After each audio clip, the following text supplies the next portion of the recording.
Вот мы видим, как сок прекрасно течет, прекрасно капает, и ни одной капли мимо не протекает. Все идет в нашу емкость.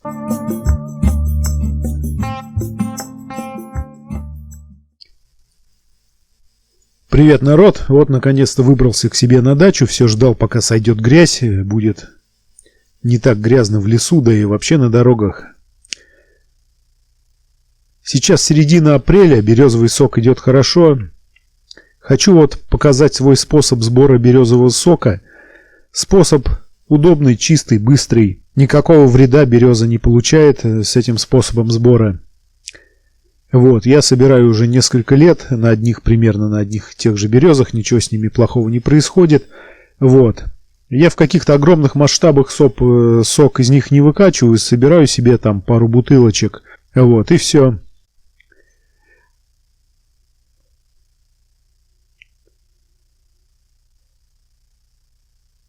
Вот. Ну и в конце покажу небольшую доработку этого способа. Вот. Ну что нам понадобится? Понадобится нам обычная капельница из аптеки, шуруповерт со сверлом, ну и сама бутылочка, куда будет стекать березовый сок. Вот. Капельницу можно купить в любой аптеке, ну хотя нашел я не сразу. Пару аптек мне пришлось обойти, но все же нашел. Вот. Капельница самая обычная, самая дешевая. Есть капельница подороже, но можно брать сразу самую дешевую, разницы никакой нет. Вот, нашел я березку вот такую вот.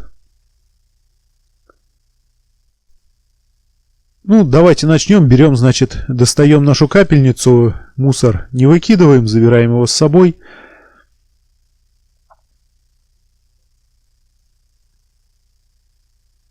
Вот, это самая обычная капельница, которая продается в аптеках. Стоит она недорого. Вот, можно купить сразу несколько штук. Можно несколько штук в одну березу установить. Можно в разные березы. Если они стоят рядом, можно их в одну бутылку все направить, чтобы быстрее собиралось. Вот, значит, снимаем колпачки с капельниц. Иголки, все они нам не нужны. Их тоже не выкидываем в лесу, а забираем с собой. Ну, вот так вот, собственно, выглядит капельница. Это вот такой вот флакончик, так скажем. И силиконовый кабель. Не кабель, а такой провод.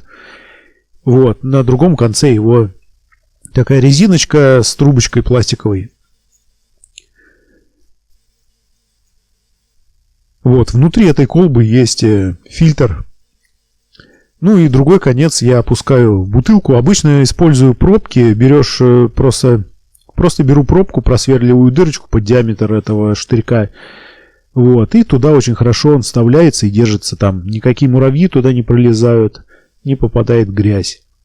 Ну, значит, берем сверло по диаметру вот этого носика у капельницы. Ну, можно чуть меньше, чтобы, в общем, получилось такое отверстие, в которое этот носик войдет плотно и ничего не будет проливаться мимо. Вот, немного отшелушу мусор с березы.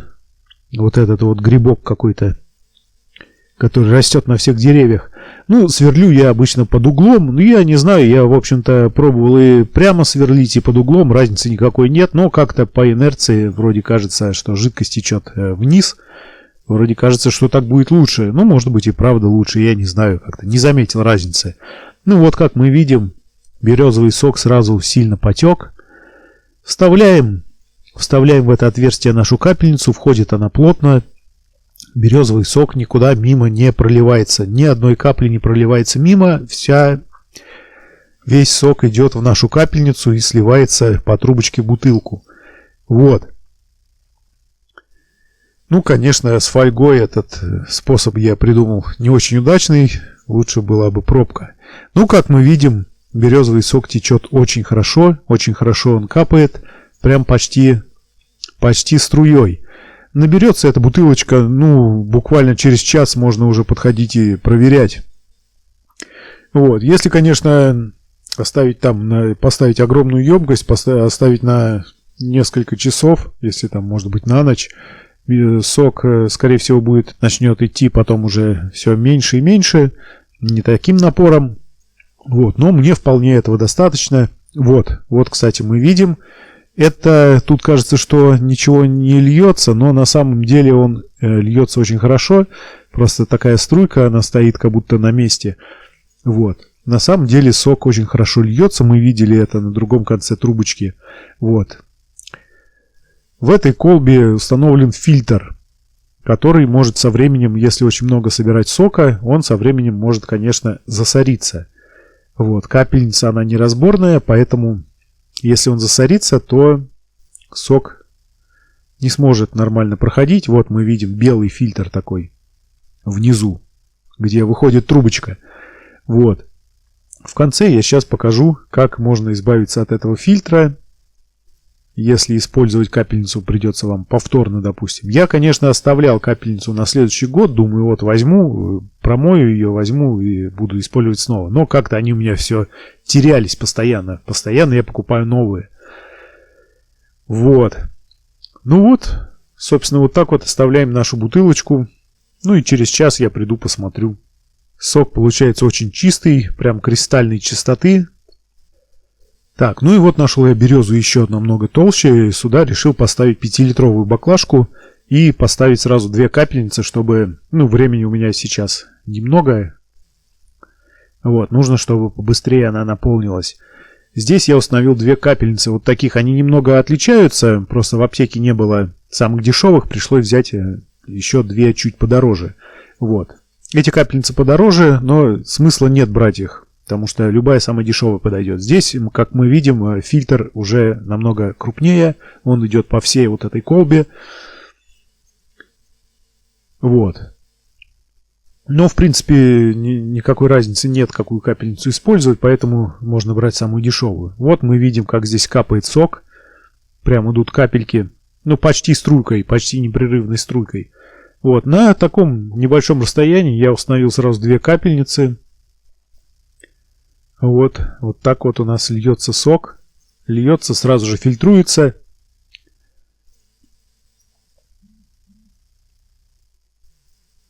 Эта баклажка тоже очень быстро наполнится. Можно не думать, что нужно оставлять на ночь. Буквально через час уже можно смотреть.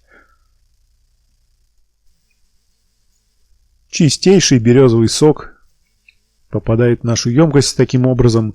Никакого вреда береза не получает, не нужно рубить ее топором, делать такие раны, которые потом невозможно будет ничем закрыть.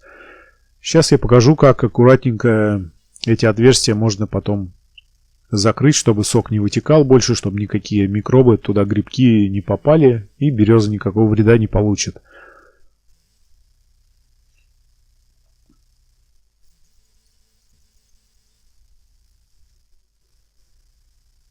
Так, ну что ж, можно забирать нашу капельницу. Бутылка полная, там даже уже мимо течет. Вот, бутылку забираем, капельницу вынимаем. И сейчас будем затыкать это отверстие, чтобы сок дальше не продолжал течь. Чтобы в это отверстие не попадали никакие грибки, микробы. Вот, для этого я использую сухую деревяшку. Почему я использую сухую? Потому что внутри в отверстии она... Когда она сухая, она начнет разбухать и более плотно закупорит это отверстие. Ее там разопрет, и она уж точно перекроет движение сока. Вот. Беру сухую деревяшку, выстрагиваю из нее такой карандашик, ну, чопик такой делаю. Вот. Чтобы он сужался на конце и расширялся дальше, чтобы забить плотно ее, чтобы отверстие полностью перекрылось. Вот, лишний кусок обрезаю. Вот такой чопик у нас получается. Вставляем его в отверстие, ну и забиваем. Забивать там сильно бить не нужно, он легко входит. Вот, просто другим кончиком рукоятки ножа я его туда затыкаю. Сок уже перестает течь, а со временем деревяшка разбухнет и перекроет полностью отверстие. Вот, теперь береза никакого вреда не получит, никакие грибки туда не попадут, и сок не будет вытекать. Вот, ну теперь я покажу, как можно избавиться от фильтра в капельницах, если вы, допустим, захотите использовать их повторно, не выбрасывать на один раз и покупать заново. а положить, допустим, до следующего года или там через несколько дней снова использовать. Так, ну что ж, давайте покажу, значит, как я этот фильтр, как я добрался до него, чтобы его можно было промыть, и как его вообще можно убрать с этого, из этой цепочки. Значит, вот эта часть, она неразборная, поэтому я просто срезаю. Вот таким образом срезаю вот эту часть, можно неровно. Она мягкая такая, как резина, но это не резина, что-то такое непонятное. Вот, в общем, вот эту часть, она там как-то приклеена на скотче. Ее нужно соскоблить отсюда, как-то убрать, в общем. Так, вот этот остаток нужно отсюда снять теперь.